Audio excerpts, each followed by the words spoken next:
Anda kembali di Selamat Pagi Indonesia, masih membahas terkait dengan upaya mencari keadilan bagi almarhumah Dini Sera Afriyanti dalam kasus pembebasan Ronald Tanur. Kita akan kembali sapa Kang Asep, masih bisa mendengar kami dari studio? Bisa, masih dengar? Oh ya. Ya, Kang Asep, semua upaya sudah dilakukan keluarga korban ya. Bahkan kita melihat sendiri ayah almarhumah juga datang langsung selain menemui Komisi 3 DPR, melapor ke Komisi Yudisial, nanti juga rencananya akan memberikan bukti ke Badan Pengawas Mahkamah Agung.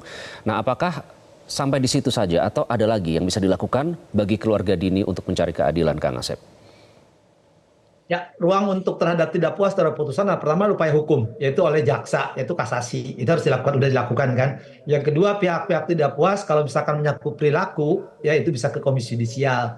Jadi sekarang nyangkut teknis bisa juga ke Badan Pengawas Mahkamah Agung. Nah, kalau kita ikutin perkembangannya, ternyata dalam proses pemeriksaan ada masalah teknis. Jadi samping masalah etis, masalah teknis, ya masalah yuridis. Jadi tiga hal itu, yuridisnya kasasi, teknisnya adalah nanti ke Bawas, masalah etisnya adalah perilakunya adalah ke Komisi Yudisial. Oke, jadi di tiga itu ya. Lalu kalau kita lihat sebenarnya kan rekam jejak dari para hakim ini sudah mulai digali oleh publik. Dalam hal ini beberapa aktivis mencari rekam jejak, termasuk ternyata hakim-hakim ini pernah membebaskan terdakwa yang juga dinilai janggal begitu. Di antaranya pada saat itu tuduhan tindak pidana pencucian uang, kemudian ada juga tragedi Kanjuruhan.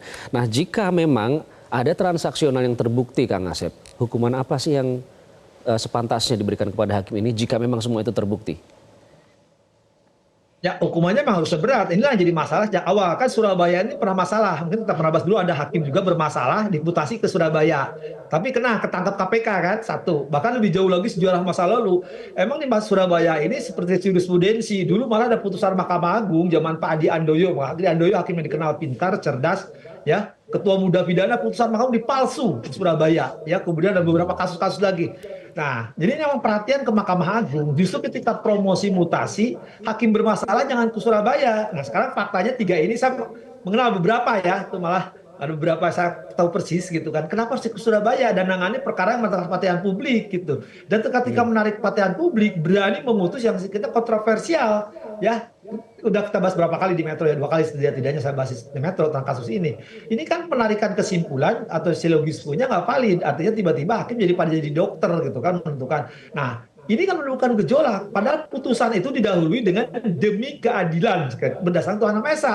Sekarang putusan hakim dirubah demi kekayaan, ya berdasarkan ketuhanan yang Maha Esa, gitu kan, atau berdasarkan pesanan. Nah, ini kan faktanya sangat janggal, sangat tidak cerdik lah, tidak cerdas menurut saya. Betapa menentukan seorang karena kematiannya dari penganiayaan karena minum alkohol kena lambung. Padahal fakta di persidangan saksi ahli berkaitan satu sama lain ya. Nah, udah jelas dari awal sampai ini paling gampang parameternya itu selama itu kan bersama dengan terdakwa, tapi kok putusannya sampai berarti hakim berani nekat, menurut saya hakim nekat ya, atau teman-teman di Komisi 3 ya dengan bahasa-bahasa yang suka menaruh hinaan, cibiran, bahkan cercaan ya publik sekarang. Jadi ini betul-betul saya mengerikan gitu ya kalau memang ini tidak mendapat perhatian dari Komisi Yudisial, dari Mahkamah Agung, karena jelas-jelas putusannya tadi bukan demi keadilan ya. Oke, baik, betul Kang Asep. Ini kita mengingatkan ya dengan tragedi Kanjuruhan saat itu yang membebaskan dua terdakwa saat itu, namun setelah dikaji kembali oleh Mahkamah Agung akhirnya dijatuhi vonis. Apakah nanti ini juga bisa berlaku yang sama terhadap kasus ini? Nanti kita akan kembali usai Headline News. Kang Asep tetaplah bersama kami dan pemirsa tetaplah di Selamat Pagi Indonesia.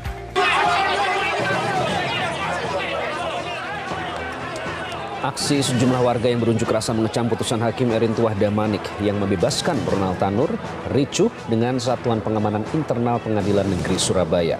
Pengunjuk rasa berusaha memasukkan karangan bunga ke dalam ruangan. Mereka juga menuntut pemecatan Hakim PN Surabaya. Menurut Humas Pengadilan Negeri Surabaya, mekanisme sanksi, skorsing hingga pemecatan hakim merupakan wewenang Mahkamah Agung melalui rekomendasi Badan Pengawas atau Komisi Yudisial.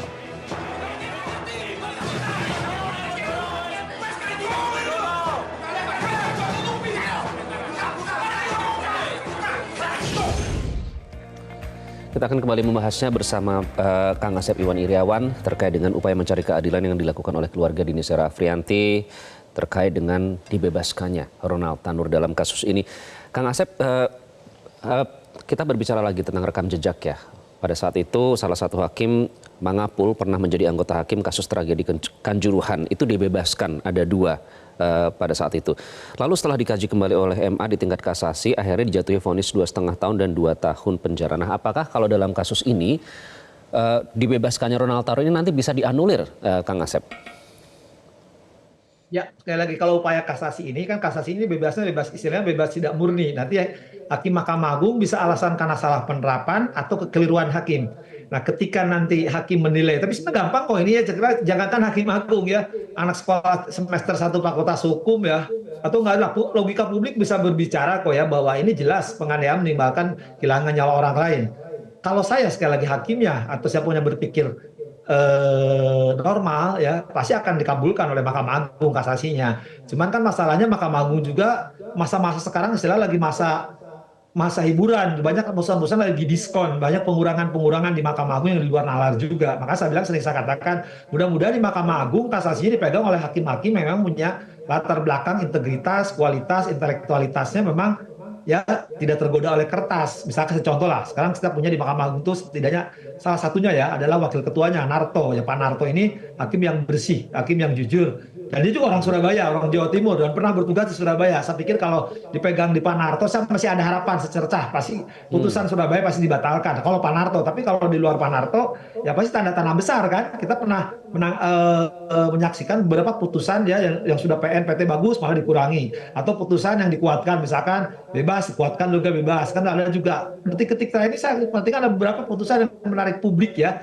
itu adanya pengurangan. Jadi sering saya katakan putusan Mahkamah Agung sekarang lagi hiburan semua, walaupun ada kecaman, hinaan, cercaan. Oke.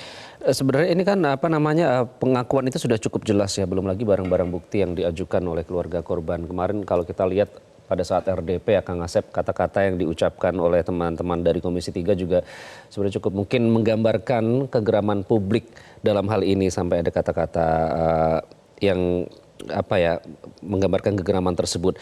Nah, tapi kenapa kalau misalnya memang dugaan ada praktek transaksional itu melatar belakangi vonis bebas ini, kenapa praktek transaksional ini bisa terus terjadi sih Kang Asep? Ya, jadi kenapa mereka sekarang melakukan perbuatan yang tidak layak atau menurut saya tercela ya. Jadi dari putusan dibungkus ya dengan hal-hal yang sebenarnya tidak logis. Nah, kenapa mereka melakukan putusan hukum itu gini sederhana. Ya harus yuridis itu harus logis. Kalau nggak logis itu ada cicis. Itu udah pasti kesimpulan ya. Jadi gini, kenapa mereka sering melakukan perbuatan-perbuatan yang tidak layaknya sebagai seorang penegak hukum? Satu, karena mindset mereka tidak pernah berubah. Sekarang zamannya cyber, zamannya dunia tuh dengan jari, kejadian di A, kejadian di B akan cepat menyebar, jejak digital akan berubah. Nah, mereka seolah hanya beranggapan begini, alah paling ramai di media cuma seminggu, 2 minggu, kan juga hilang. Nah, sekarang kan netizen ini kan berkuasa ya, maha benar dengan segala netizen. Nah, ketika memang tadi keadilan tercabik atau ada tidak keadilan, yaitu menyangkut kepentingan publik dan perhatian publik itu menarik perhatian semuanya termasuk. Nah, sekarang kan banyak, tidak hanya publik yang menceritakan, termasuk pengamat hukum, pemerhati, walaupun juga para pengamat, pemerhati atau akademisi juga ya juga belum tentu benar. Tapi kan sekarang fakta juga tunjukkan bahwa kenapa penegak hukum tadi peduli amat lah, ya karena tadi di belakangnya tadi pemikirannya, mindsetnya tidak berubah. Kedua, jangka waktu ramai cuma sebentar, entah juga enggak. Cuman tanpa disadari sekarang kan karena lagi ada perhatian terhadap satu masalah, terutama masalah Cirebon ya, itu sedang lagi ramai-ramai ke dunia hukum dan orang tidak puas pada penegak hukum. Sekarang muncul Surabaya, akhirnya akan terbawa. Nah, terbawa mungkin tanpa disadari oleh penegak hukum tadi yang salah, dalam tanda petik salah mengambil kesimpulan, ya dia lupa bahwa netizen ini bisa ngikutin jejak digital, sehingga oleh netizen ini bisa istilahnya bisa ditelanjangi, bisa dibuka aib-aib masa lalunya. Ketika dibuka masa lalunya tanpa sadar, loh gue udah mutus ternyata gue punya masalah lalu gitu. Nah, masa lalu ini akan terbongkar, akan nyeret kemana-mana. Sekali lagi, penegak-penegak hukum yang tidak berani merubah mindsetnya sehingga berani mengambil putusan atau kesimpulan ataupun apapun bentuknya dari siapapun penegak hukum ya. Sekali lagi, ya sekarang main-main digital itu nggak bisa dihilangkan. Sayang sekali harus ramai atau viral dulu ya, baru nanti ada tindak lanjutnya Kang Asep. Tapi tadi relevan dengan tadi yang Anda menyatakan bahwa ini kenapa hakim-hakim yang seperti ini bisa ditaruh, harusnya kan bagus-bagus ditaruh di PN Surabaya, Jawa Timur begitu, karena menangani kasus-kasus yang besar. Rekam jejak ini kan ada, tadi Anda berbicara soal jejak digital, artinya kan jauh dari sempurna ya kalau melihat rekam jejak yang dimiliki oleh para hakim ini, tapi toh tetap ditempatkan, diberikan posisi-posisi yang strategis seperti itu. Jadi soal penunjukan mulai dari hulu ke hilirnya ini hakim itu bisa ditempatkan di sini, memegang kasus-kasus yang strategis, apakah itu berarti ada permasalahan di situ, Kang Asep? Tepat sekali Mas Iqbal. Jadi dari dulu masalah promosi, mutasi, degradasi itu kan seharusnya melihat rekam jejak. Rekam jejak ini ada di Bawas. Bawas tuh melihat kalau zaman kurban tuh sapi kelompok A, kelompok B, kelompok C lah, misalkan limosin dan sebagainya ada. Jadi hakim terbaik, hakim baik, hakim baru tobat tuh ada. Nah harusnya ketika tim promosi mutasi itu memperhatikan suara Bawas.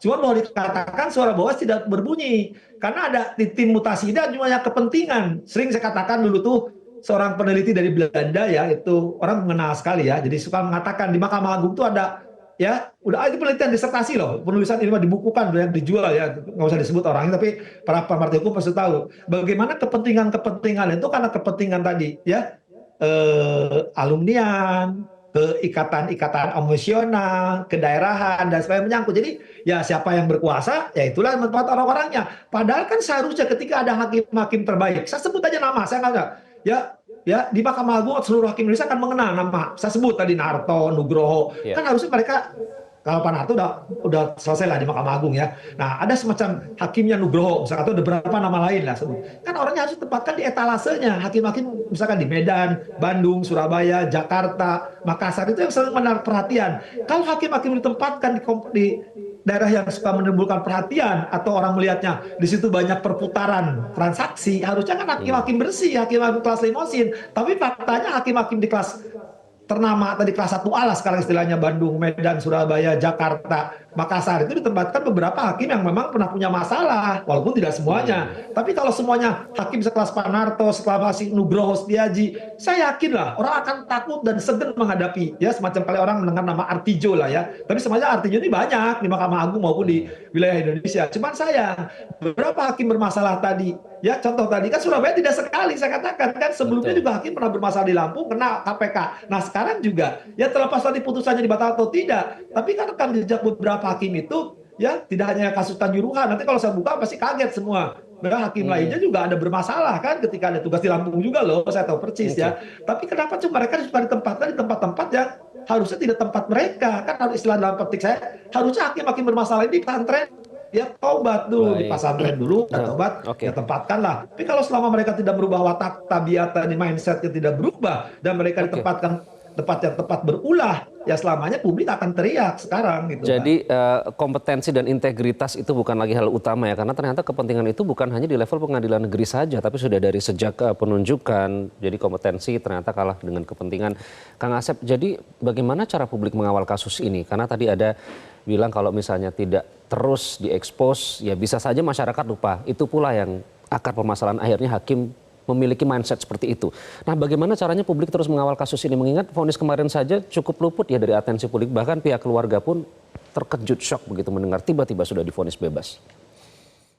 Ya, semangat sekarang kasus Sambo, Teddy itu kan publik sekarang bersatu gitu. Ketika menarik perhatian, ya mereka bergerak, teriak semua. Cuman sekarang juga beberapa oknum penegak hukum juga dia tidak mau kalah. Mereka juga sebarkan ya, misalkan kan keluarkanlah tentang namakan praktisi hukum lah, akademi hukum akademisi hukum, walaupun S1, S2, S3 bahkan profesornya abal-abal gitu kan, asal ngomong. Tapi sayang juga, nah kita harus kompak, netizen, media terutama. Tapi sayangkan juga kan beberapa media juga mengasih panggung kepada orang-orang yang tidak layak. Sekarang coba kalau komentar-komentar hukum kan isinya tidak jauh dari isi Ragunan atau malam atau Grandong, ya apa? Mereka jadi masyarakat dibikin bingung sengaja. Mereka juga tidak mau kalah kekuatan. Tapi saya pikir, saya masih berharap di sini masih normal, ya masyarakat masih normal, masih banyak akademisi-akademisi, praktisi-praktisi hukum yang berpijak ke landasan yuridis, bukan landasan ekonomis atau landasan kepentingan lainnya.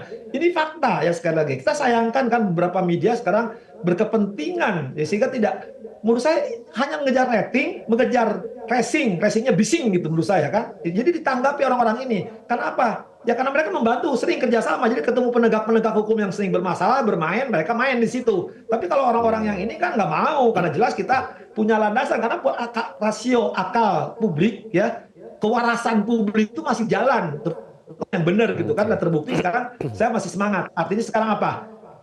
Media-media yang masih konsen terhadap penegakan hukum, ya, masih di jalur sirotol mustaqim, jalan lurus, bergerak lurus. Walaupun ada media-media lain yang berkepentingan, ya, tadi saya bilang katakan bising semua. Nah, kalau ini sekarang tetap kita bersatu netizen, akal cerdas, kewarasan rakyat, kewarasan publik, kewarasan penegak hukum, ya, menghadapi penegak-penegak hukum yang harusnya menegakkan hukum tapi tidak menegakkan hukum, itu kan ketahuan kok, ya. Nah, tinggal kewarasan kerjasama dan sekarang juga karena kemanusiaan ya Kang Asep ya. Kita juga harus memberikan dukungan kepada keluarga korban bahwa mereka tidak sendiri, ada publik yang berada di belakang mereka sampai keadilan itu tercapai. Sebaiknya kita jangan pernah berhenti mengawal. Kang Asep, terima kasih sekali lagi sudah bergabung dengan Selamat Pagi Indonesia. Jelajahi cara baru mendapatkan informasi. Download Metro TV Extend sekarang.